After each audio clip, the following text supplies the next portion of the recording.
Italy Jalalabad association Napoli শাখার আয়োজনে পিঠা উৎসব অনুষ্ঠিত। ইতালি প্রতিনিধি মোল্লা মনিরুজ্জামান মনিরের পাঠানো তথ্যচিত্রে ডেস্ক নিউজ।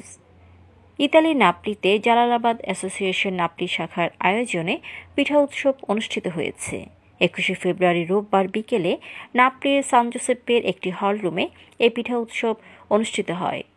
আন্তর্জাতিক মাতৃভাষা দিবস উপলক্ষে প্রবাসীর মাটিতে পিঠা উৎসবে যোগ দিয়েছিলেন নাপলি এলাকার নারী পুরুষ ও শিশুরাও।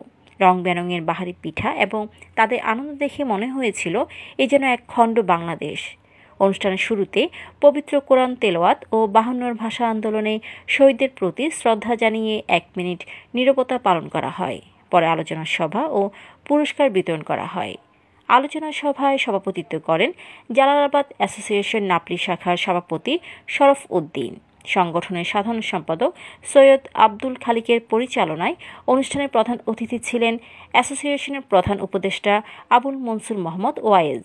বিশেষ অতিথি ছিলেন সহসভাপতি গৌস উদ্দিন। অন্যান্যের মধ্যে উপস্থিত ছিলেন সিনিয়র সহসভাপতি আব্দুস শুকুর আবদুল্লাহ, সানু মিয়া, হাফিজুর রহমান সানু, সহ সাধারণ সম্পাদক জুবাইর আহমেদ জিবলু, সাংগঠনিক সম্পাদক মুজিবুর রহমান মুজিব, অর্থ সম্পাদক বুলবুল আহমেদ, সমাজ কল্যাণ সম্পাদক মুমিনুল্লাহ মামুন, দপ্তর সম্পাদক জাহেদ আহমেদ, সাহিত্য সম্পাদক জাফর আহমেদ, মহিলা বিষয়ক সম্পাদক নাদিয়া খান প্রমুখ। পিঠা উৎসবে অংশগ্রহণকারী সকলকে পুরস্কার দিয়ে সম্মানিত করা হয়।